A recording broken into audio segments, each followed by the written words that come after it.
이제 하나님 말씀을 들을 시간입니다. 하나님 말씀은 신약성경 사도행전 4장 1절에서 12절 말씀입니다. 제가 가진 성경으로는 192쪽에 있습니다. 신약성경 192쪽. 사도행전 4장 1절에서 12절 말씀. 다 찾으신 줄 알고 제가 여러분 앞에 봉독해 드립니다. 사도들이 백성에게 말할 때에 제사장들과 성전 맡은 자와 사두개인들이 이르러 백성을 가르침과 예수를 들어 죽은 자 가운데서 부활하는 도 전함을 싫어하여 저희를 잡음에 날이 저문 거로 이튿날까지 가두었으나 말씀을 들은 사람 중에 믿는 자가 많으니 남자의 수가 약 5천이나 되었더라. 이튿날에 간원과 장로와 서기관들이 예루살렘에 모였는데 대제사장 안나스와 가야바와 요한과 알렉산더와 및 대제사장의 문중이 다 참여하여 사도들을 가운데 세우고 묻되 너희가 무슨 권세와 누구의 이름으로 이 일을 행하였느냐? 이에 베드로가 성령에 충만하여 가로되 백성의 간원들과 장로들아 만일 이 병자에게 행한 착한 일에 대하여 이 사람이 어떻게 구원을 얻었느냐고 오늘 우리에게 질문하면 너희와 모든 이스라엘 백성들은 알아라. 너희가 십자가에 못 박고 하나님이 죽은 자 가운데서 살리신 나사렛 예수 그리스도의 이름으로 이 사람이 건강하게 되어 너희 앞에 섰느니라. 이 예수는 너희 건축자들의 버린 돌로서 집 모퉁이의 머릿돌이 되었느니라. 다른 이로서는 구원을 얻을 수 없나니 천하 인간의 구원을 얻을 만한 다른 이름을 우리에게 주신 일이 없음이라 하였더라. 아멘. 이제 하나님 말씀을 듣습니다. 우리 지금 사도행전 강해를 보고 있는데 오늘은 16번째 시간으로 소제목이 박해에 대처하는 사도들의 방법입니다. 오늘 이 말씀 가지고 함께 나누고자 합니다. 자, 사도행전 4장 오늘 읽은 말씀은 사도들의 박해를 받는 것에 대해서 말씀하고 있습니다. 이 박해는 기독교의 본질적인 부분입니다. 그래서 항상 박해를 받아왔습니다. 사도들이 이 박해에 대처하는 방법들이 나중에 나오는데 우리에게 주어진 몇 가지 놀라운 진리를 우리는 발견하게 됩니다. 이 사도행전의 4장의 박해는 교회가 탄생하고 나서 처음 일어난 박해입니다. 그리고 나서 이후로 약 2000년이 넘는 시간, 오늘날까지도 교회는 여전히 박해가 진행되어지고 있는 것이 사실입니다. 그때 당시에 여러분 알다시피 로마 6대 황제 네로 황제는 그리스도인들을 박해하기 위해서 죽이기 위해서 너무나도 많은 방법들을 고안해냈습니다. 심지어는 야생동물의 가죽을 그 심장에 입혀서 꼬매어서 굶주린 개들에게 던져 넣어줬습니다. 화용식은 당연하고요. 고기처럼 구워 죽이는 방법도 있었습니다. 채찍질, 돌로 치는 거, 교수용, 뜨거운 쇠로 지지는 거, 그리고 야생 황소에게 던져 넣는 거, 너무나도 많은 일들이 일어났습니다. 그리고 이미 상처받은 발을 가시를 걷게 하거나 모수를 걷게 하거나 조개 위를 걷게 하거나 그래서 많은 아픔을 줬고 어떤 사람은 참수형을 당했고 어떤 때는 300명이 넘는 신자들을 한꺼번에 이 석회 가마에 집어넣고 죽인 일도 있었습니다. 그런데 이러한 육체적인 박해는 시작일 뿐이고 갈수록 교묘하게 오늘날의 핍박은 시간이 지날수록 교묘해져서 육체적인 핍박은 없지만 그러나 이제는 정신적인 핍박이 오늘날에 횡행하고 있습니다. 오늘날 박해는 교묘합니다. 예전 같지 않습니다. 바로 사단은 육체가 아니라 이제는 사람들의 자아를 공격합니다. 그래서 박해를 가합니다. 사람의 자존심을 건들기도 하고 그리고 지위 등을 네가 예수를 믿으면 네 지위가 박탈당할 텐데 이런 방법으로 박해를 가하면서 이것은 오히려 육체를 박해 가는 것보다 매우 효과적인 것의 결과를 얻게 되어집니다. 즉 네가 그리스도인으로 살아간다면 너를 내가 죽이겠다. 더 이상 이런 방법은 없습니다. 그러나 네가 만약에 그리스도인으로 살아간다면 그리고 복음을 전파하는 삶을 살아간다면 너는 직장에서 지위를 잃게 될 것이다. 그리고 또는 왕따를 당할 것이다. 고립되어질 것이다. 이러한 사실들을 마음속에 계속해서 심어줌으로 기독교인들을 무력화시키고 있는 것입니다. 매우 미묘한 방식으로 점점점 엄청난 효과를 가지고 있는 것이 사실입니다. 초대교회에서 핍박의 형태는 육체적인 것이었고 그리고 그렇게 해서 죽은 순교자들은 바로 영웅으로 만들었습니다. 그래서 기독교인들은 죽는 것이 그때 당시에 너무나도 일상적인 것이었기 때문에 내가 기독교인이다? 그러면 순교로 당하는 건 당연하다. 이렇게 생각했던 것이 당시의 상황이었습니다. 오늘날 교회가 이처럼 육체적으로 죽임을 당하고 있지는 않지만 그러나 영적인 죽음 상태에 놓여져 있는 것은 사실입니다. 그래서 예수님은 요한계시록 3장 1절에 이렇게 말씀하셨습니다. 여러분에게도 많이 알려준 말씀입니다. 내가 네 일을 아노니 네가 살았다 하는 이름은 가졌으나 죽은 자다. 네가 지금 교회 안에서 나는 신자입니다. 그리스도인입니다. 이렇게 말하고 있지만 그러나 너는 죽어 있는 자다. 너는 영혼이 죽어 있는 자다. 이렇게 말씀하셨죠. 사단은 교회 안에 있는 이 그리스도인들을 육체적으로 죽일 필요도 더 이상 없습니다. 바로 교회 영적인 죽음에 이르도록 박해를 가하는 것인데 그것은 거짓 복음을 전하는 것이고 교회가 예수 그리스도에게 충성하지 못하게 성도들을 속이는 것입니다. 과거의 사탄은 그리스도인들 육체적으로 박해를 가했지만 지금은 교회를 안일하게 만듭니다. 게으르게 만듭니다. 그리고 부유하게 만듭니다. 그리고 사회지향적이고 세상의 문화와 가치관 이 모든 것들 그대로 받아들이게 만들어버립니다. 그래서 교회를 죽이는 일이 오히려 더욱더 효과적이라는 거 사단은 알고 있습니다. 그래서 성경을 위배하는 자유주의 신학들이 오늘날 교회 안에 너무나 많이 들어왔습니다. 그리고 번영신학이 활개를 치고 있는 거 오늘날 조국교회 현실입니다. 여러분 우리 코람대교회에서는 이런 말씀을 듣고 있는 여러분들은 정말로 하나님이 칭찬하실 것입니다. 그러나 이런 말씀을 듣고 있는 사람들이 오늘날 행행하는 번영신학을 가르치는 그런 교회 가서는 견디지 못할 것입니다. 바로 이와 같이 자유주의 신학과 번영신학이 활개를 치고 만들어서 이제 그리스도인들을 끓는 물에 던져넣는 일은 없지만 그거보다도 더 훨씬적으로 정신적으로 지배하고 있는 것이 사실입니다. 어떤 식으로든 사단은 교회를 핍박해 왔고 지금도 핍박하고 있고 앞으로도 핍박할 것입니다. 육체적으로 정신적으로 그리고 신자의 지위와 명성 그리고 욕망 그리고 그 사람들의 자아 이 모든 걸 자극하면서 공격합니다. 그 예수님은 요한복음 15장 18절에서 이렇게 말씀하십니다. 세상이 너희를 미워하면 너희보다 먼저 나를 미워하였는 줄 알아라. 너희가 세상에 속하였으면 세상이 자기의 것을 사랑할 것이나 너희는 세상에 속한 자가 아니기에 내가 너희를 세상에 택하였기 때문에 세상이 너를 미워하는 거다. 여러분 이 말씀 뜻은 무엇입니까? 그리스도인이라고 하면 당연히 세상은 우리를 미워하게 돼 있다는 겁니다. 왜? 세상은 예수를 싫어하기 때문에 미워하기 때문에 그래서 그리스도께 속한 사람들을 미워하고 핍박한다는 겁니다. 이것은 이상한 일이 아니라는 거예요. 이건 당연하다는 것입니다. 그리스도인이 세상을 사랑하고 세상의 시스템에 빠져버리면 세상은 더 이상 여러분들을 해방하지 않아요. 여러분들 핍박을 가하지 않습니다. 오히려 쾌지를 부리고 내버려 둡니다. 그대로 나벼러 둬도 그 사람은 결국은 하나님을 배반할 것이기 때문에 세상에 빠져있기 때문에 그러니까 그들을 죽일 필요도 없고 그들을 해방할 이유도 없는 것입니다. 이미 그들은 그 사람 안에 성공을 거두었기 때문입니다. 그러한 그리스도인은 더 이상 사단의 적도 아닙니다. 어떤 복음의 능력도 그 사람에게서 발휘되지 않기 때문에 사단은 그 사람을 건들 필요가 없어요. 그 사람은 언제나 신앙에 대해서도 소극적이니 사단은 이미 성공한 것입니다. 그래서 예수님께서 말씀하신 거예요. 너희가 세상에 속하였으면 세상이 자기의 것을 사랑할 것이다. 즉 여러분이 세상에 속한 사람이라면 세상은 여러분을 사랑할 것이고 여러분도 세상을 사랑할 것이랍니다. 그러면 사단은 여러분을 절대 건들지 않습니다. 근데 여러분은 그것을 나는 평안하네, 나는 괜찮네, 저 사람보다 나은 신앙생활하고 있네, 이건 착각이라는 것입니다. 예수님 분명 말씀하셨습니다. 너희가 세상에 속하지 아니했다면 나 때문에 너희는 미움을 받을 것이다. 박해를 당할 것이다. 이렇게 말씀하셨습니다. 신자가 이 세상과 맞서면 세상은 어떤 시기로든 여러분과 함께 격렬한 반응을 일으키게 될 것입니다. 그때 신자는 사단의 이 박해에 굴복할 수도 있습니다. 그래서 여러분이 세상과 맞서기도 전에 주저하면서 망설이게 되어집니다.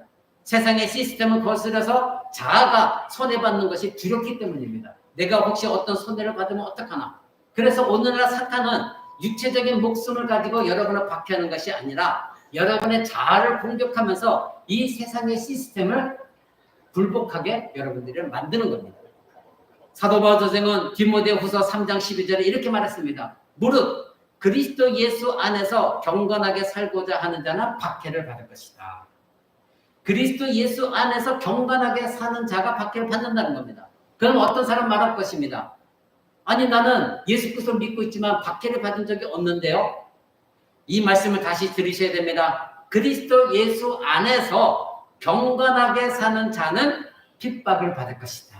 이렇게 말했습니다. 즉 예수 그리스도 안에서 경건하게 살아가는 사람, 그 사람은 세상에서 반드시 핍박이 있다는 것입니다. 그러니 나는 교회를 다녀도 핍박이 없어요. 이 사람은 예수 그리스도 안에 있지 않거나 예수 그리스도 안에 있으면서도 경건한 삶을 살지 않는 사람이기 때문에 세상으로부터 핍박을 받지 않는다는 것입니다. 여러분이 박해를 받고 있지 않다면 그 이유는 바로 예수 안에 있지 않거나 경건한 삶이 없다는 것입니다. 아주 간단한 것입니다. 여러분이 진정 그리스도 예수 안에 경건하게 살아간다면 여러분은 반드시 세상과 이 세상의 시스템과 그들과 대항해서 맞서서 싸우게 될 것입니다. 갈등이 반드시 일어납니다. 신자가 핍박을 받고 있지 않다면 이 세상의 시스템에 빠져서 세상과 신앙의 차이를 느끼지 못하고 있거나 아니면 세상에 자신이 그리스도인인지조차 숨기고 살아가는 사람일 것입니다. 그래서 이 세상이 저 사람이 교회 다녀? 그리스도이냐? 이것조차 알지 못하는 상황 속에서 암암리에 교회 다니는 사람일 것입니다. 그러나 신자가 세상에서 공개적으로 내가 예수 그리스도 안에 있는 사람이요 나는 이와 같이 경건하게 말씀대로 살아간다 이렇게 시작하게 되어지만 사단과 세상의 시스템의 마찰은 피할 수가 없습니다. 반드시 갈등은 일어나게 되었습니다. 이때에 세상은 여러분을 핍박할 것입니다. 우리는 오늘 초대교회에서 이것을 보게 되어집니다. 베드로는 오늘 이제 사도행전 3장 우리가 2주 전에 본 것처럼 예수 그리스도가 바로 메시아이고 하나님의 아들이라는 걸 선포했습니다. 그리고 예수 그리스도를 죽인 이스라엘을 고발했습니다. 하나님 법정에서. 그래서 그 앞에 3장 19절에 보면 그러므로 너희가 회개하고 돌이켜 너희의 죄사함을 받아라. 이렇게 분명히 그들에게 고발했습니다. 베드로는 당시 세상과 맞섰던 것입니다. 베드로는 성전에서 종교적 의무를 다하는 이 외식하는 유대인들 그들을 향하여 그들의 거짓된 종교성을 고발했습니다. 너희들이 예수를 죽였다. 그리고 그들의 면전 앞에서 담대하게 그들을 고발했습니다.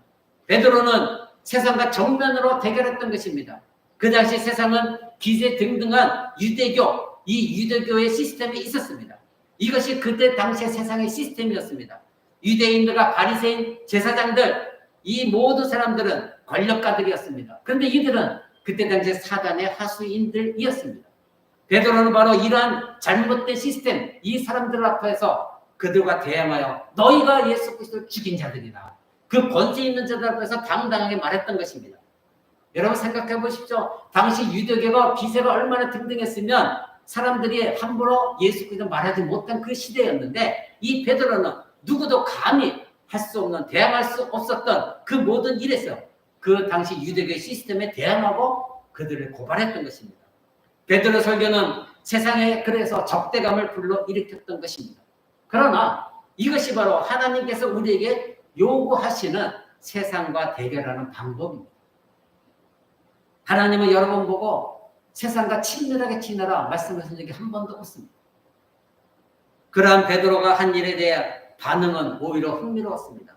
오늘 읽었던 4장 4절에 보면 말씀을 들은 사람 중에 믿는 자가 많으니 남자의 수가 약 5천이나 되었더라.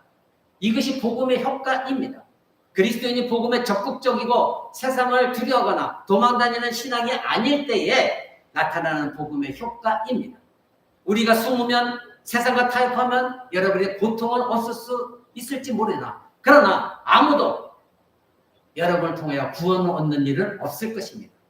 베드로는 유대인들의 핍박에도 불구하고 마땅히 해야 될 그 복음을 선포했습니다. 그때 하나님께서 5천 명이나 넘는 사람들을 회개하고 하나님께 돌아오도록 하나님이 하셨습니다. 우리는 이 베드로는 복음만 전파했는데 그 위에 일은 누가 하셨습니까? 하나님이 하셨습니다. 베드로 설교는 남자만 5천 명이 넘는 사람이니 자녀들과 여인들과 합치면 약 3만 명이 넘는 사람들이 하나님께 들어왔다는 겁니다. 베드로는 하나님이 일하시도록 자신이 그 대가를 지불했습니다. 이것이 바로 은혜의 힘입니다. 은혜가 없으면 여러분 누차 말씀드린 대로 은혜가 없으면 여러분 세상과 대항할 수 없습니다. 세상과 대항할 그 생각조차도 갖지 않습니다. 은혜가 없으면 예배를 드리지 못합니다. 은혜가 없으면 하나님을 섬기지 못합니다. 은혜가 없으면 복음을 전파할 수도 없습니다. 그렇습니다. 만약 그리스도인이 이 세상을 두려워하고 타협하고 세상에게 대항하지 않는다면 저와 여러분이 그리스도인을 통한 복음의 능력은 발휘하지 못할 것입니다. 그렇다면 우리를 세상의 빛으로 부르신 이 하나님의 뜻은 이루어지지 못하게 되는 것이고, 그렇다면 하나님은 하나님의 구원 계획을 다른 사람을 통해서도 반드시 이루어 나가십니다. 다른 교회를 통해서라도 하나님의 구속의 뜻을 이루어 나가십니다. 그러면 저와 여러분은 버림받은 사람들이 되는 것이고, 우리 교회는 버림받은 교회가 될 것입니다. 어떤 사람은 직장을 잃을까봐, 어떤 사람은 자기 직장에서 자신의 지위를 잃을까봐, 그리고 친구를 잃을까봐, 왕따를 당할까봐, 이런 여러 가지 두려움 때문에 세상과 적당히 타협하며 살아갑니다. 그러나 여러분 한번 생각해 보십시오. 여러분이 진정한 신자의 삶을 살아가고 정말 성경적인 복음을 전파하며 살아갈 때에 세상에 여러분들을 위협한다고 한다면 여러분의 도와줄 사람은 누구입니까? 세상 사람들입니까? 진정으로 여러분의 힘이 되어주고 여러분의 진정으로 도움을 줄 분은 오직 하나님밖에 없습니다. 누가 진정 그리스도인의 하나님인가? 여러분 한번 생각해 보십시오. 오직 하나님이신 예수 그리스도만이 여러분의 능력입니다. 그 예수 그리스도만이 여러분의 목자이십니다. 하나님만이 여러분에게 필요한 모든 것을 공급하시는 하나님이시고, 그리고 하나님은 그렇게 하시겠다고 이미 약속하셨습니다. 그렇다고 해서 여러분이 직장이나 세상에 나가서 복음만 전하는 삶을 살려는 것은 결코 아닙니다. 우리는 매사에 우리들의 삶이 하나님 백성다운 인격적인 그리스도를 인격적으로 만난 그런 삶을 살아가야 되는 것입니다. 매사에 정직하고 성실하고 나에게 주어진 그 직무를 마땅히 다하고, 그리고 세상 사람이 볼 때에 저 사람이 정말 그리스도인이다, 저 사람이 정말 빛이다, 소금이다, 이런 인식하도록 살아가야 됩니다. 이는 세상과 타협하고 이 세상의 시스템에 굴복하면 불가능한 일들입니다. 그래서 여러분들이 이 세상에 대항한다면 이러한 일들은 반드시 이루어질 것입니다. 우리가 이 세상 어디에 있든 간에 여러분이 오직 예수 그리스도를 위해 살아가고 있다는 것을 여러분들이 세상에 알려주어야 됩니다. 오늘 본문 4장 1절 3절에 보면 박해가 나옵니다. 4장 1절 보십시오. 백성과 제사장과 성전 맡은 자와 사두개인들이 이르렀더라, 이렇게 말합니다. 이들은 지금 분노가 가득한 가운데 베드로와 요한을 체포하기 위해서 몰려들었습니다. 그들은 베드로가 일으킨 그 안진뱅이에 일으킨 그 기적을 보았고, 그리고 그 기적과 함께 베드로가 복음을 전파한 그 설교, 그것을 들었고, 많은 사람들이 회개했던 것을 알았기 때문에 초조해하고 있었던 것입니다. 여기에 몇 가지 부류의 사람들이 나오죠. 이들 중에 제사장 보십시오. 제사장들이 왔다는 겁니다. 근데 제사장은 이미 여러분들이 히브리서를 통해 배웠습니다. 누구입니까? 하나님의 섬기는, 하나님의 성전을 지키고 하나님의 섬기는 일에 전념해야 될 그런 직무를 맡은 자들입니다. 그런데 지금 이들이 그 자리를 박차고 오히려 분노하여서 베드로를 잡으려고 몰려든 것입니다. 그들이 맡은 직무는 누구도 대신할 수 없다고, 레위인만이 대제사장의 직분을 감당한다고 성경은 말하고 있는데, 그들이 맡은 그 직무를 박쳐버리고 베드로와 요한을 잡기 위해서 몰려든 것입니다. 또 그들에게는 성전 맡은 자가 있다고 합니다. 그 성전 맡은 자는 오늘날로 얘기하면 성전의 경찰격입니다. 그 성전의 질서를 잡아나가는 사람들입니다. 그리고 거기에 사두개인이 있다고 합니다. 이 사두개인에 대해서 여러분들이 좀 아셔야 됩니다. 이 사두개인은 바로 유대인 중에는 크게 세 부류가 있었는데, 바리새인 부류가 있었고, 열심 당원들이 있었고, 사두개인들이 있었습니다. 이것이 유대인들의 세 종류의 사람들이 있었습니다. 그런데 이 사두개인들은 종교 집단이기도 하지만 정치적인 집단이었습니다. 그들은 종교적으로는 자유주의자들이었습니다. 그리고 대부분이 대제사장의 친척들, 가족들이 바로 이 사두개인이었습니다. 그들은 바리새인들과는 종교적으로는 반대되는 위치에 있었던, 즉 종교적으로는 야당에 해당하는 사람들이었습니다. 유대인들은 부유하지는 않았으나 이 사두개인들은 매우 부자였습니다. 그들은 보통 사람들에 대해서 그다지 신경 쓰지 않았고 그저 자기 자신의 현상 유지에만 관심이 있었습니다. 그리고 이스라엘에서 권력과 이 지위를 어떻게 하면 유지할 수 있을까, 이것에만 신경 쓰고 있었던 사람들입니다. 그래서 이들은 로마와, 즉 당시에 이스라엘을 지배하고 있었던 로마와 아주 우호적인 관계를 맺고 있었던 사람들이 사두개인들입니다. 그들은 매우 소수의 집단이었지만 이스라엘의 정치적인 영향력에서 그들의 지배력은 엄청 강했었습니다.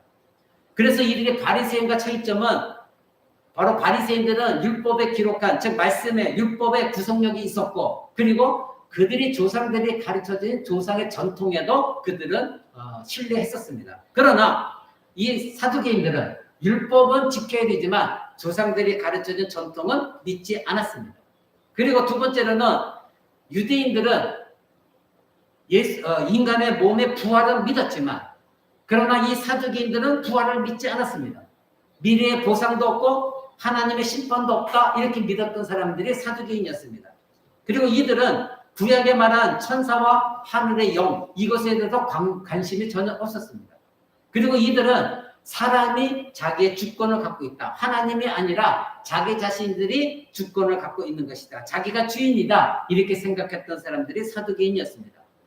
이들 사두개인들이 이 베드로와 요한을 핍박한 근거는 무엇입니까? 바로 부활 사상이 없었기 때문에 이들은 부활을 믿지 않았는데 예수 그리스도가 부활했다, 이것을 선포하니까 거기에 분노했던 것입니다. 바로 이러한 제사장, 성전 맡은 자, 사두개인들이 베드로와 요한에게 분노하여 몰려들었습니다. 자, 그러면 이들이 분노한 이유를 좀 자세하게 알아봅시다. 첫 번째, 왜 이들이 분노했을까요?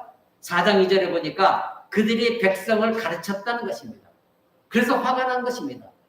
당시 제사장, 바리새인, 사두개인들은 자신들만이 백성을 가르치고 진리를 가지고 있는 권위자라 생각했던 사람들입니다.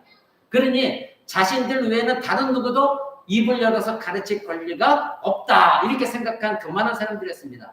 그러니 가르침의 특권은 자신들에게만 있어서 믿었고, 무엇보다도 성전에서 그들을 가르치고 있던 진리에 반대되는 것을 가르치고 있으니 더욱더 분노한 것입니다. 베드로와 요한은 이 두 사람이 백성들에게 가르친 진리가 자기들이 지금까지 백성들이 가르친 진리와 전혀 반대되는 진리였기 때문에 거기서 분노하고 있었던 것입니다. 당시 유대인들은 예수 그리스도 메시아를 부인했고, 그리고 율법 행위로서만 구원 얻는다고 했는데, 지금 베드로와 요한은 그것이 아니라 바로 예수 그리스도, 그분이 메시아고, 그리고 구약에 나와 있는 모든 것들은 바로 메시아 예수 그리스도를 예표에 포함한 것이고 오직 예수 그리스도만이 구원을 얻는 것이다, 이렇게 말했으니 그들이 지금까지 백성들을 가르친 것과는 정반대 이야기였습니다. 두 번째로 이들이 분노한 것은 베드로와 요한을 배우지 못한 사람들, 학문이 없는 일반인으로 알았다는 겁니다. 4장 13절, 오늘 읽지 않았지만 13절을 보십시오. 그들이 베드로와 요한이 담대하게 말함을 보고 그들을 본래 학문이 없는 범인으로 알았다. 이 얘기 뭐죠?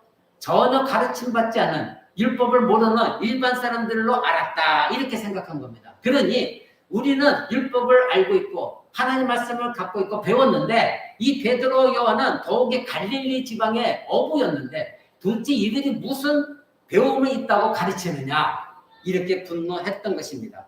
베드로 요한은 자기들에게 알려준 랍비의 율법에 전혀 무지하다, 학교도 간 적이 없다, 그런데 이들이 무엇을 할 수 있단 말인가, 왜 이들이 백성들에게 설교하고 가르치고 있느냐, 이것이 그들의 분노의 두 번째 이유였습니다. 그러나 당시 이들이 얼마나 이스라엘의 이 모든 것들이 무소불위와 권세를 갖고 있는지를 우리는 여기서 알게 되어집니다. 이들은 여러분이 알다시피 예수님도 똑같은 방식으로 비난했던 것을 알고 있습니다.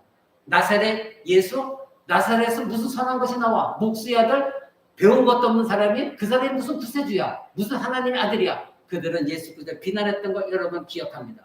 설상가상으로 이 베드로 요한은 갈릴리 어부 출신이었습니다. 그러니 그때 당시 갈릴리는 경멸받는 지역이었습니다. 베드로와 요한처럼 우리가 세상에 싫어하는 진리를 선포할 때마다 우리는 공경에 처하게 될 것이고 세상은 분노할 것입니다. 세상과 세상 사람들은 지금 바리새인과 사두개인 이 제사장들처럼 자신의 지위와 자신의 과학적 사고, 진화론적인 사고, 자기 자신의 경험, 이 모든 것들이 무시당한다고 생각하기에 그들은 공격을 하는 것입니다. 여러분의 주변에 있는 사람들 보십시오. 복음을 전할 때 그들이 분노하는 이유가 무엇입니까? 야, 이 과학적인 이 시대 속에 무슨 예수가 살아난다고? 그런 일이 어디 있어? 진화론적으로 생각해봐. 그게 가능해? 지금 달나라로 화성을 가는 이 시대에 그게 말이라고 생각해? 그들은 여러분과 대항할 것입니다. 여러분 왜 그렇습니까? 자기 자신이 알고 있는 경험적인 과학적 사고, 그 얄팍한 손톱만큼도 못한 지식을 가지고 그들이 무시당한다 생각하기 때문에 예수 그리스도라는 사람 때문에 자기 자신을 알고 있는 지식이 경험이 무시당한다고 생각하기에 그들은 분노하는 것입니다. 사랑하는 성도 여러분, 더욱이 베드로야는 지금 예수 그리스도와 그가 죽으신 십자가 그리고 부활을 전했습니다. 당시 권세자들은 이 예수를 신성 모독죄라고 생각했는데 오히려 베드로 요한은 그들을 향해서 너희가 하나님의 아들 메시아 예수 그리스도의 십자가에 못 박아 죽게 했다, 이걸 선포했던 것입니다. 그러니 이들은 분노할 수밖에 없는 것이죠. 세 번째로 이들이 분노한 이유는 그들은 부활 사상을 좋아하지 않았습니다. 베드로는 죽은 자 가운데서 부활하신 예수 그리스도를 선포했습니다. 예수님은 지금도 살아계시다고 선포했습니다. 그들이 메시아를 십자가에 죽였는데 그리스도가 다시 살아났다면 그들은 어떻게 되는 겁니까? 자기들은 정말로 엄청난 죄를 범한거 결론적으로 그렇게 돌아가는 거 아닙니까?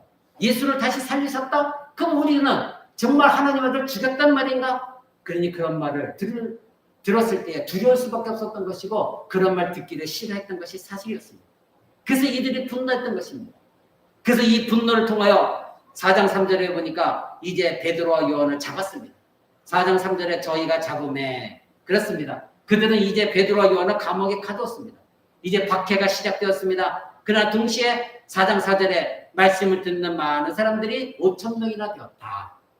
바로 사도들이 투옥한다고 해서 복음의 메시지가 능력이 사라지는 것이 아니었다는 겁니다. 그들을 아무리 투옥한다 할지라도 복음이 확장되어지는 것을 가로막을 수가 없었던 것입니다.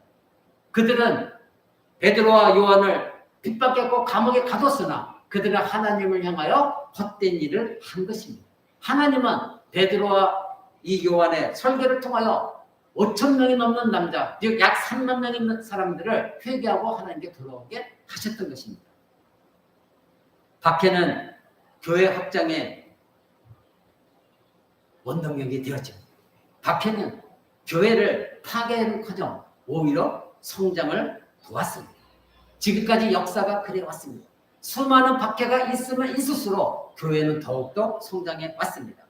신자에게도 시련이 있다고 한다면 여러분을 성숙하게 만드는 것이 신자의 시련입니다. 교회 전체의 시련과 핍박은 교회를 더욱더 성장시켰고 성숙시키는 하나님의 방법이었습니다. 교회 역사상 박해는 항상 성장을 가져왔습니다. 신자가 그리스도 예수를 위해 목숨을 바치는 신자라고 한다면 그렇다면 그 박해는 오히려 그 신자의 신앙을 더욱더 성장시킬 뿐입니다. 그래서 사도 바울은 너희가 박해를 받을 때 너희가 당하는 그 고난은 장차 얻을 영광과 비교할 때 아무것도 아니다. 너희가 장차 받을 영광을 생각한다면 그 고난은 너희들은 얼마든지 이겨나갈 수 있다. 그렇게 말한 이유입니다. 박해가 가해진다고 해서 신자가 주 예수 그리스도를 위해 목숨 걸고 살아가는 것, 이것을 결코 방해할 수는 없는 것입니다. 그렇다면 박해가 교회 성장이 된다고 말씀드렸는데 이 박해가 교회 성장의 원인이 되는 원동력이 되는 이유는 무엇입니까? 여러분, 박해를 받는 동안 교회가 핍박을 받는 동안 교회 안에 있는 가라지가 사라지게 되기 때문입니다. 여러분, 예수님이 비유로 말씀하신 알곡과 가라지, 그 비유의 말씀을 기억하실 것입니다. 그대로 내버려둬라. 때가 되었을 때에 하나님께서 알곡과 가라지를 구별하셔서 알곡은 창고에 놓을 것이고 즉 천국에 드릴 것이고 가라지는 모두 불태워 없애버릴 것이다. 예수님이 말씀하신 거 기억하실 것입니다. 오늘날 교회의 문제 중 하나는 알곡 사이에 뿌려진 가라지입니다. 교회 안에 수많은 사람들이 몰려드는데 누가 가라지고 누가 알곡인지 우리는 모릅니다. 모두가 비슷비슷해 보입니다. 알곡과 가라지는 처음에는 구별되지 않습니다. 그런데 그 가라지, 알곡 사이에 있는 그 가라지, 교회 성장을 막고 있고 성도들의 신앙을 가로막고 있는 그 가라지를 없애는 가장 쉬운 방법은 알곡이 그 대가를 치르게 하거나 교회가 완전한 신앙의 대가를 치를 때에 나타나집니다. 즉 교회에 핍박이 있고 어려움이 있을 때에 가라지는 자기의 정체성을 드러낸다는 것입니다. 그럴 때에 가라지는 그 교회 안에 더 이상 머물지 않고 핍박이 있으니 그 교회를 떠나는 것입니다. 왜냐하면 진정한 신자가 아니었기 때문인 것입니다. 그 가라지는 그때 자기의 정체성을 드러내고 바로 그리스도와 교회 절대적으로 헌신하는 사람들이 아니기 때문에 어려움이 닥치고 박해가 오면 그 교회를 떠납니다. 그것이 바로 내가 가라지다, 이것을 드러내 보이는 것입니다. 그래서 역설적으로 교회가 핍박을 받을 때 교회는 정화되어졌습니다. 거짓 의식하는 신앙은 사라지게 되고 거짓 신자들은 떠나게 되고 오직 참되고 강한 사람들만 남게 되어지고, 그래서 하나님은 그들을 통해서 하나님의 일들을 행하시는 것이었습니다. 그래서 교회가 성장되어져 왔습니다. 박해는 교회와 성도의 신앙이 성장할수록 좋은 기회입니다. 우리가 세상에서 경건하게 살면 여러분들 반드시 핍박을 받을 것입니다. 그러나 그 핍박과 고난은 저와 여러분들의 신앙을 더욱더 성장시켜주는 밑거름이 되어지는 것입니다. 이제 우리가 알아봐야 될 것은, 그렇다면 베드로와 요한이 박해를 받았을 때에 그 박해에 대처하는 원칙들을 한번 살펴볼 것입니다. 첫 번째로 베드로와 요한은 박해를 받았을 때 박해를 받아들였습니다. 4장 3절에 보니까 사두개인 제사장들 베드로와 요한을 붙잡았습니다. 베드로와 요한은 그들의 박해를 하는 것에 그대로 순응했습니다. 말다툼이 없었습니다. 몸싸움이 없었습니다. 끌려가지 않으려고 애타게 그들과 싸우지 않았습니다. 5절에 보니까 베드로와 요한은 밤새도록 그래서 감옥에 갇혔습니다. 베드로와 요한은 이들에게 저항하지 않았고, 그리고 자신들이 체포되는 것이 하나님의 손에, 즉 하나님 뜻에 달려 있었다는 것, 이것을 알고 있었기 때문입니다. 베드로는 요한은 마땅히 해야 될 일인 예수 그리스도를 선포했고, 그리고 하나님의 자신들에게 가장 원하시는 것, 그것은 하나님 뜻에 순종하는 것이니 설사 그들이 체포된다 할지라도 그것을 하나님의 뜻으로 받아들였던 것입니다. 그래서 이 베드로와 요한은 자기 자신을 잡으려는 사람들과 결코 맞서거나 몸싸움하지 않았습니다. 여러분, 이 베드로와 요한을 체포한 그 모여있는 사람들, 그들은 사내들인 공예 회원들이었습니다. 5절에 보니까 관원, 장로, 서기관, 대제사장들, 이들이 당시 사내들인이라고 하는 이스라엘 최고 통치자의 기관, 그 회의의 회원들이었습니다. 말하자면 오늘날로 말하면 그때 당시 유대인들의 대법원이었습니다. 모두 판결을 하는 곳이었습니다. 로마 시대 때도 이 사내들인 회원에게는 로마가 통치하지만 바로 이스라엘 백성들이 잘못한 사람이 있다면 체포할 수 있는 권한을 이들에게 주었습니다. 그들의 인원은 70명이었는데 당시 대제사장이 당연직으로 회장을 맡았으니 모두가 71명이었습니다. 제사장들과 서기관들이 포함되어 있고, 그리고 백성 출신들이 있었는데 장로들이 있었고 제사장 가족들도 거기에 포함되었습니다. 근데 여러분, 그 4장 6절을 보십시오. 성경은 4장 6절에 안나스라는 대제사장을 소개합니다. 근데 이 안나스는 이때 당시에 대제사장이 아니었습니다. 즉 전직 대제사장이었습니다. 그런데 전직 대제사장이었음에도 불구하고 막강한 힘을 발휘한 사람이었습니다. 이 안나스라는 사람은 누구냐면, 예수님께서 가룟 유다와 그리고 군병들이 와서 예수님을 잡았을 때에 예수님은 순순히 잡히셨고, 그 사람들은 예수 그리스도를 이 안나스, 당시 대제사장이었던 안나스 앞으로 끌고 갔습니다. 그 사람이 안나스였습니다. 그러니 안나스는 그때 당시에 이스라엘에서는 최고의 권세를 누리고 있던 사람이었습니다. 그런데 그에게는 가야바라는 사위가 있었습니다. 근데 이 가야바는 로마 황제가 임명한 대제사장이었습니다. 그러니 지금 이 베드로와 요한을 그 앞에 세웠을 때, 체포할 때에 당시의 대제사장은 안나스가 아니라 그의 사위였던 가야바였습니다. 그런데 지금 이 안나스가 모든 것을 주도하고 있는 것을 우리는 보게 됩니다. 그러니 가야바는 그냥 어릿광대였고 이 안나스라는 사람이 막강한 권력을 갖고 있었던 것입니다. 이들 모두가 예루살렘 사내들인 공회에 모였습니다. 그래서 그들을 끌고 왔습니다. 4장 7절에 사도들을 가운데 세우고 그들에게 물었습니다. 여기에 가운데 세웠다, 이것은 당시 성전 안에는 반원형의 내부의 장소가 있었습니다. 반원형이 있었습니다. 그때 그들은 그 반원형에 앉아서 서로 회의했고, 죄인들을 그 반원형 앞에 있는 곳에 가운데 세우고 그들을 신문했던 것입니다. 지금 베드로 요한도 그러한 반원형 앞에 둘러 앉아있는 그 사람들 앞에 베드로 요한이 세워져서 지금 신문을 당하고 있는 것입니다. 그러나 여기서 여러분, 반전이 일어났습니다. 하나님께서는 이 베드로와 요한에게 사내들인 이 공회에서 그리스도 예수에 대해서 설교할 수 있는 놀라운 기회를 주신 것입니다. 끌려갔습니다. 박해를 당했습니다.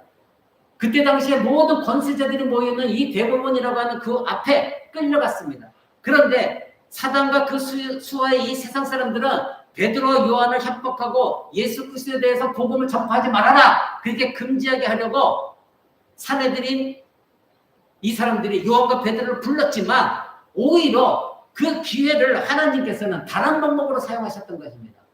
이 사내들인 공회는 베드로와 요한 같은 사람들이 들어갈 수 없는 장소였어요. 내가 들어가고 싶다고 들어갈 수가 없습니다. 오직 71명 그 사람들만 들어갈 수 있는 장소였어요. 그런데 하나님께서는 이 박해라는 걸 통해서 체포당하게 하심으로 말미암아 그 사내들의 공회 정중앙에 그들이 세우시고 오히려 베드로는 이 기회를 삼아서 예수 그리스도의 복음을 그들에게 설교했던 것입니다. 사랑하는 성도 여러분, 이 방법 외에는 이 사내들의 공회 이 사람들에게 설교할 방법이 없었습니다. 베드로 요한이 하나님의 구속의 계획과 이 뜻에 복종하여 박해를 받아들였더니 하나님께서 하나님의 뜻을 이루기 위하여 이 베드로 요한을 사내들의 공회에 세우셔서 설교할 수 있는 기회를 주신 것입니다. 얼마나 좋은 기회였습니까? 이것이 바로 신자가 박해가 왔을 때 그 박해를 피하거나 도망가지 않고 그대로 받아들였을 때에 그 다음에 하나님께서 행하시는 일들입니다. 이것을 우리는 여기서 발견해야 되는 것입니다. 신자가 박해를 당할 때 하나님의 의를 위해서 핍박을 받을 때 하나님은 우리가 알 수 없는 놀라운 계획을 실행하고 계신다는 것, 우리는 이것을 믿어야 됩니다. 하나님은 지금도 쉬지 않고 일하시는 하나님이십니다. 여러분은 죽은 하나님을 지금 믿고 있지 않습니다. 지금도 살아계신 하나님을 믿고 있습니다. 지금도 우리를 통해서 일하시는 하나님을 여러분 믿고 있습니다. 만약에 여러분이 이 믿음이 확실하다고 한다면 여러분이 세상에서 박해를 받을 때 그 하나님을 믿고 신뢰하고 의지하며 그 박해를 받아들이면서 이 박해를 통해 하나님이 어떻게 어떤 일을 행하실까, 여러분은 그것을 바라보고 기대할 것입니다. 그러나 여러분이 그 박해를 거부하고 도망간다면 우리를 통한 그 하나님의 구속의 계획, 뜻은 이루어지지 못할 것이고 하나님은 여러분이 아니라 다른 사람을 통해서 그 일을 행하실 것이고 이 코람도 교회를 통해서가 아니라 다른 교회를 통해서 하나님은 그 뜻을 이루어 가실 것입니다. 베드로와 요한이 이 사내들인 공회에 갈 수 있는 다른 방법은 없었습니다. 사단은 하나님의 이런 계획을 결코 알 수가 없었습니다. 사단이 하나님의 구속 계획을 방해하면 할수록 그들은 계속해서 실패하게 될 것입니다. 그 사단의 실패는 오히려 하나님의 영광이 되어지는 것입니다. 4장 7절에 베드로와 요한에게 그들은 묻습니다. 무슨 권세로 누구의 이름으로 이 일을 행했느냐? 누가 너희에게 그렇게 설교할 권한을 주었느냐? 이렇게 묻는 것입니다. 이들의 질문은 오히려 베드로가 그들에게 예수님에 대해서 설교할 수 있는 발판을 마련해 주고 있는 것입니다. 베드로와 요한이 그래서 이들에게 가감하게 예수 그리스도에 대해서 복음을 선포하는 것입니다. 두 번째로 베드로 요한이 박해에 대처하는 방법 두 번째는 성령의 충만함이었습니다. 4장 8절에 보니까 베드로가 성령에 충만해졌다 이렇게 기록하고 있습니다. 박해가 닥쳤을 때 그리스도인들의 삶의 열쇠는 무엇입니까?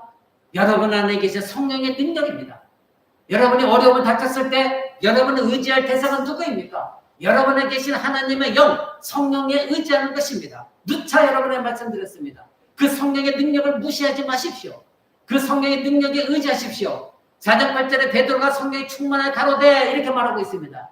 이 시점에서 베드로는 하나님의 성령에 완전히 사로잡혔습니다. 베드로는 이미 오순절 다락방의 성령의 강림으로 성령에 충만한 상태였습니다. 성령에 완전히 사로잡힌 사람입니다. 그는 언제나 박해를 받을 준비가 되어 있었던 사람입니다.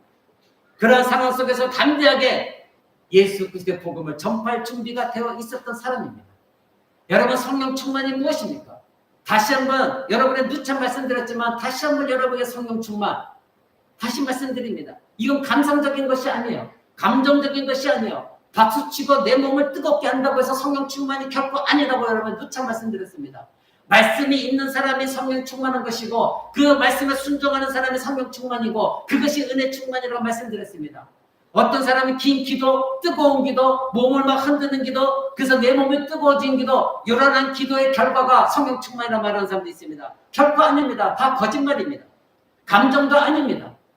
이것은 바로 흥분된 영적인 그런 행동의 결과도 결코 아닙니다. 성령 충만은 무엇입니까? 바로 하나님의 말씀, 그 말씀에 의지하여 순종하였을 때 그 사람에게 성령의 능력이 나타나는 것이고, 그리스도의 그 사람에게 성령이 충만하여서 은혜가 충만하니 어떤 상황도 이겨낼 수가 있는 것입니다. 이것이 성경이 말하는 성령의 충만인 것입니다. 베드로는 하나님의 뜻, 즉 성령의 뜻에 완전히 순복했기 때문에 그런 박해 속에서도 성령의 지배 아래서 그들을 향하여, 사내들인 그 공의의 권세가들을 향하여 담대하게 설교를 할 수가 있었던 것입니다. 아마도 베드로는 그렇게 생각했습니다. 하나님, 나를 이 사내들이 공의에 세우게 해주셔서 감사합니다. 정말로 멋진 기회를 하나님이 주셨네요. 하나님, 저를 통해서 행하시는 그 모든 일이 어떤 것이든지 이루어 주옵소서, 이렇게 생각했을 것입니다. 성령의 충만한 삶이 바로 이러한 것입니다. 내 뜻을, 내 의지를 버리고 내 감정을 버리고 오직 말씀에 충만해서 하나님이 행하시옵소서, 내가 그 뜻에 순종합니다. 그러니 성령께서 일하시옵소서. 이것이 바로 성령의 충만한 능력에 자기 삶을 맡기는 신자의 삶인 것입니다.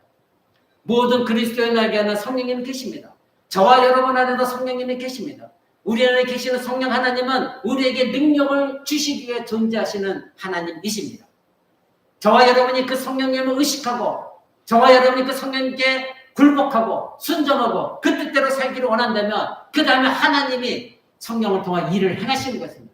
그러나 여러분은 매일매일 패배자로 살아갈 수밖에 없다면 그것은 여러분 안에 계신 그 성령님을 무시하거나 그 성령님을 의지하지도 않거나 그래서 그 성령님을 순복하지도 않는, 그렇기 때문에 여러분은 실패하는 것입니다.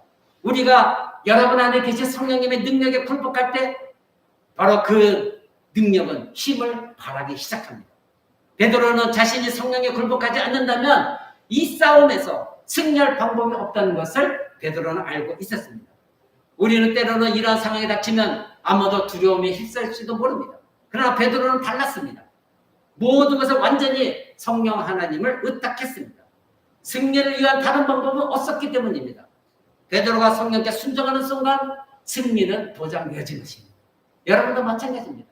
여러분이 성령 하나님께 순복하기 시작한다면 하나님은 여러분 안에서 힘을 발휘할 것입니다. 그런데 왜 실패를 삽니까? 여러분들이 그 성령에 순복하는 단계까지 가지 않기 때문입니다. 저와 여러분 어떻습니까? 우리가 성령 하나님과 세밀하게 정말 교제하고 있습니까? 그 성령님의 뜻에 순복하면서 살아가고 있습니까? 그렇다면 여러분이 거뜬히 이길 수 있는 것이고 여러분의 승리는 보장되어집니다. 그런데 왜 우리는 실패할까요? 왜 우리에게는 성공이 없을까요? 왜 그럴까요? 우리는 너무나 의심이 많아요. 너무나 의심이 많아요. 자기를 의지할지언정 성령님을 의지하지 않아요. 너무나 연약해요. 성령에 순종하는 그 단계까지 가본 적이 없어요. 그러니 언제나 두려움 속에 살고 있고 그리고 패배감 속에서만 살아가고 있는 거예요. 여러분이 정말로 성령 하나님께 완전히 순복한 적이 있습니까?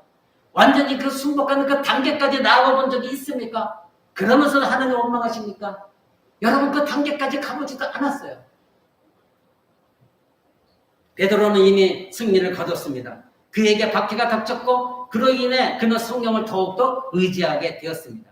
그것이 승리입니다. 그는 성령을 충만했습니다. 오늘날 교회가 부패하고 세상의 핍박을 이겨내지 못하는 이유가 무엇입니까? 교회가 진정으로 하나님의 영신 성령을 의지하지 않고 있는 교회이기 때문입니다. 예배 가운데서도 성령이 지배하시고 성령이 이끄시는 예배가 아닙니다. 말씀을 선포도 성령께 의지하여 성령이 행하시는 설교가 아니기 때문입니다. 모든 것이 사람의 마음을 읽고 사람의 마음을 헤아리고 저 사람이 힘들면 어떨까? 저 사람이 기분 나쁘면 어떨까? 그래서 성령은 온데간데 없이 사람만 존재하게 되어진 것. 이것이 오늘날 두곡교의 문제인 것입니다. 여러분이 누군가로부터 핍박을 받을 때 여러분은 하나님의 성령에 의지하는 대신에 그 사람의 핍박 때문에 하나님의 뜻에서 뒤로 물러난 적은 없습니까? 내가 혹시 저 사람에게 이런 말을 했을 때 나에게 피해가 오지 않을까? 그래서 하나님을 떠나고 그 사람을 핍박에 두려워서 여러분이 굴복한 적이 없습니까? 세상에 그리스도와 십자가 복음을 싫어하기 때문에 그들에게 불쾌감을 주지 않기 위해서 복음이 아닌 다른 것으로 위장하여 전하면서 그리스도 십자가를 버린 적은 없습니까? 여러분에게 그리스도 십자가는 무엇입니까? 여러분의 생명이 되어져야 됩니다. 십자가 없었다면 여러분은 구원도 없습니다. 여러분의 영생도 없습니다. 그런데 십자가 복음을 세상 사람들이 싫어한다고, 저 사람이 기분 나쁠까봐 여러분들 그 십자가 복음을 이리저리 돌려가면서 대충 적당히 복음을 전한 적은 없습니다. 세상 사람들이 십자가 복음을 싫어하고 십자가 복음이 먹혀들지 않는다는 것 때문에 복음이 아닌 다른 것으로 여러분을 전한 적은 없습니다. 이는 그리스도인이 되는 것을 포기한 것입니다. 교회가 만약에 그렇게 한다면 그것은 그리스도의 교회가 아닙니다. 더 이상 하나님이 계시는 교회가 아닙니다. 불행하게도 이러한 길을 택하는 자칭 그리스도인과 자칭 교회들이 많다는 것, 이것이 정말로 슬픈 현실입니다. 복음을 선포하는 것은 누군가에게는 불편을 주는 것은 당연한 것입니다. 십자가 복음을 전할 때 당신은 죄인입니다. 그래서 예수 그리스도가 필요합니다. 회개하십시오. 이건 당연한 것입니다. 불쾌감이 있습니다.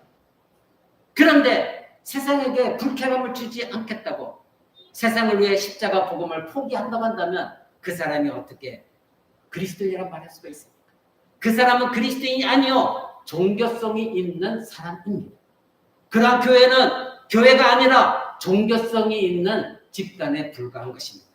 이러한 사람들과 교회는 하나님을 버리고 세상을 택한 것입니다. 결국 세상의 박해를 피하고 성령의 뜻을 버린 것입니다. 그러므로 사랑하는 성도 여러분, 그리스도인들이 박해를 두려워하는 이유는 분명합니다.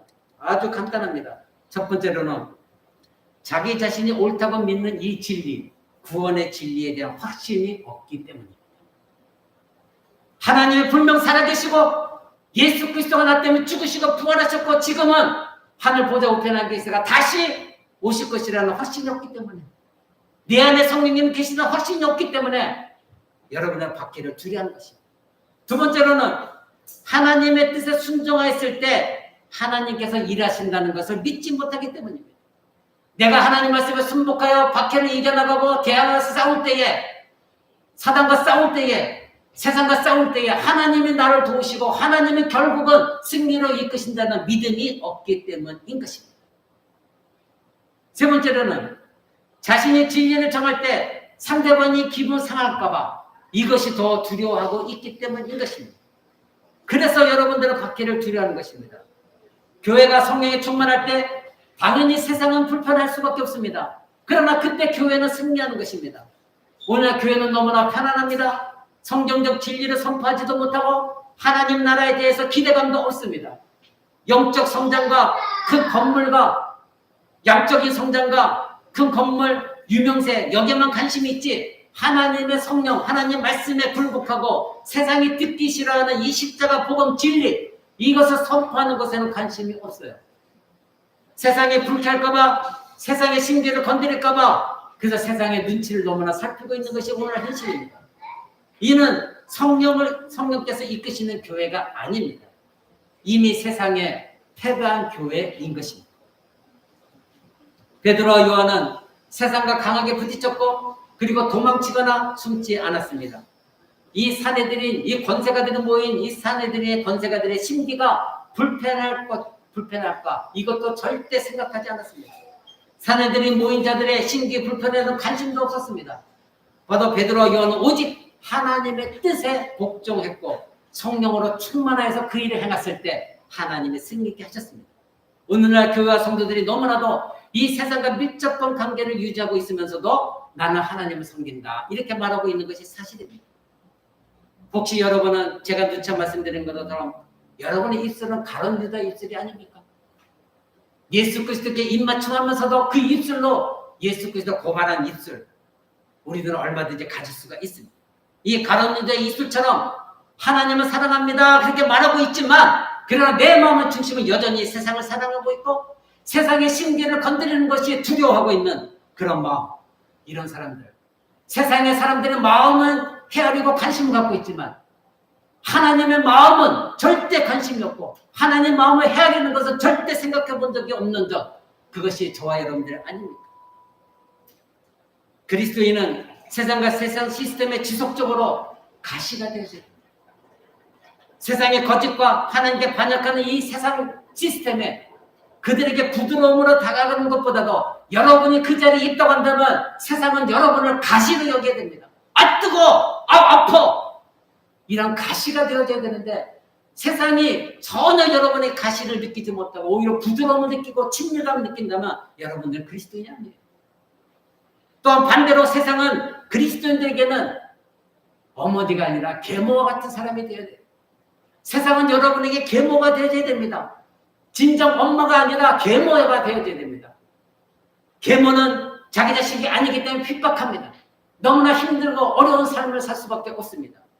만약 그리스도인들이 세상에 둥지를 트고 안주하려고 한다면 그리스도인들에게 세상은 오히려 가시가 되어야 됩니다. 그래서 더 이상 세상에 안주하고 살고 싶은 마음이 없는 그런 상황이 되어져야 됩니다. 이것을 느끼는 신자는 참된 신자입니다. 내가 세상과 친밀하고 살려고 했더니 이 세상이 오히려 나에게 가시가 되었네. 아픔이 있네. 이런 걸 느끼는 사람들이 진정한 신자인 것입니다. 사랑하는 성도 여러분, 이런 것이 아니라면 신자는 존재할 이유가 없어요. 왜 이 더운 날 힘들게 이 자리에 나와서 예배합니까? 그렇게 힘들게 살 이유가 없어요. 그래서 베드로와 요한은 박해를 받아들였고 하나님 뜻에 순복했고 성령 충만해서 세상에 섞인 이 권세자들, 사내들인 이 공예들에게 가시가 되기로 작정한 것이었습니다. 베드로와 요한이 박해를 대처하는 방법 세 번째로는 담대함입니다. 4장 8절부터 10절 이렇게 기록하고 있습니다. 이에 베드로가 성령이 충만하여 이르되 백성의 관리들과 장로들아, 만일 이 병자에 행한 착한 일에 대하여 이 사람이 어떻게 구원을 받았느냐고 오늘 우리에게 질문한다면 너희와 모든 이스라엘 백성들을 알아라. 너희가 십자가에 못 박고 하나님의 죽은 자 가운데 살리신 나사렛 예수 그리스도의 이름으로 이 사람이 건강하게 되어 너희 앞에 서 있다. 이렇게 말하고 있습니다. 이제 성령으로 충만해진 베드로는 더욱더 담대하게 이 박해를 예수 그리스도의 십자가 복음을 전하는 기회로 삼았습니다. 핍박 속에서 두려워하고 무너지는 대신에 베드로는 이 사내들인 권세자들을 향하여 너희가 예수를 십자가에 못 박아 죽였다. 그러나 하나님은 그를 죽은 자 가운데 다시 살리셨다. 그런데 나사렛 예수 그 이름이 바로 이 날 때부터 안진뱅이가 이 사람을 일으킨 것이다. 이렇게 말하고 있는 것입니다. 그래서 4장 10절에 너희와 모든 이스라엘 백성들을 알아라. 이렇게 선포했습니다.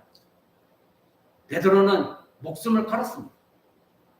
당신 막강한 권세가 된 모여있는 이 사내들의 공회에서 여기 모인 너희가 예수를 죽였다. 너희가 예수를 죽였지만 하나님이 그 예수를 다시 살리셨다. 베드로는 그들과 하나님을 지금 대립시키고 있습니다. 너희는 죽였으나 살아계신 하나님은 다시 살리셨다. 이렇게 말하고 있는 것을 보게 되어집니다. 베드로는 이 사내들의 공회 앞에서도 결코 물러서지 않았고 예수 그리스도의 십자가 죽음과 부활을 지금 선포하고 있는 것입니다. 이처럼 베드로와 사도들은 어디 가서든지 누군가의 기쁨을 상하게 하지 않을까 이것을 헤아리지 않았습니다.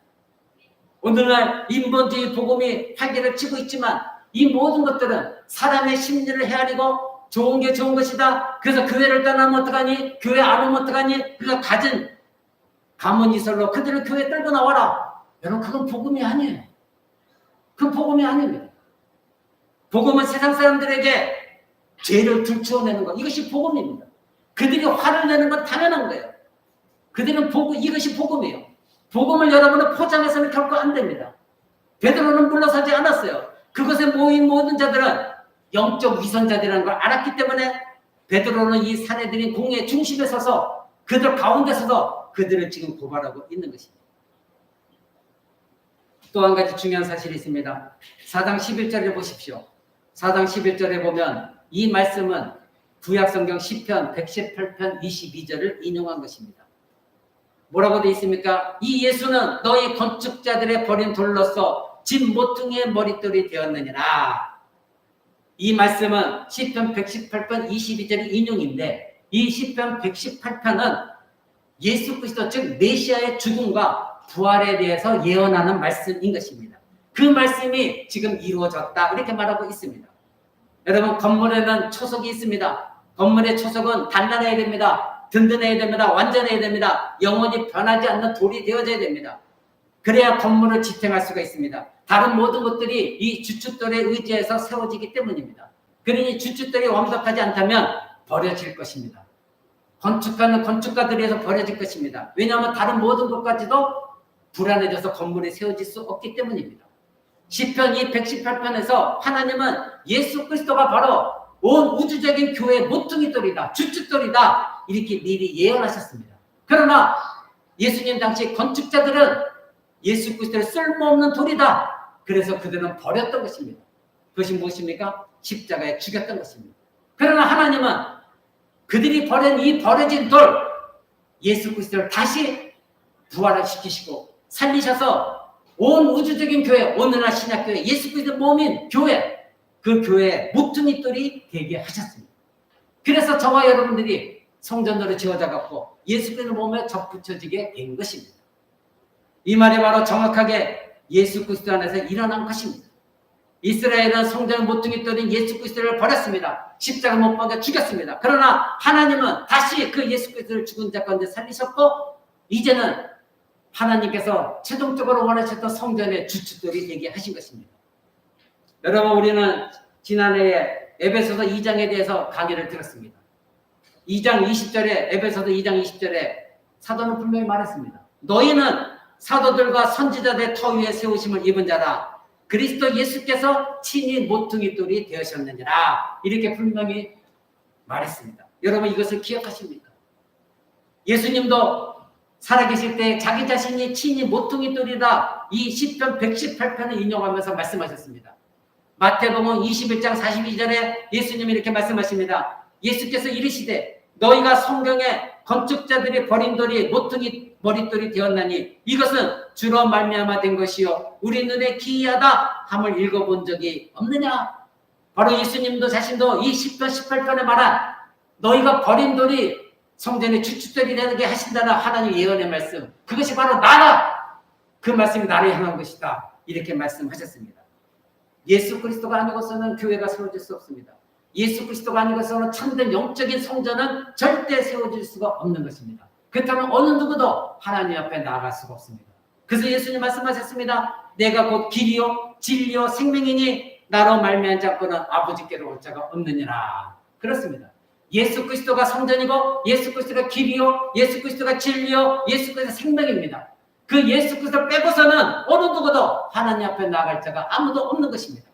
그런데 그 예수 그리스도에 관한 십자가 복음을 여러분들이 두려워한다면, 그것 때문에 세상 사람들이 신기에 불편한 것을 헤아려서 그 복음을 전하지 않는다면 어찌 그 사람이 그리스도인이다 말할 수가 있겠습니까?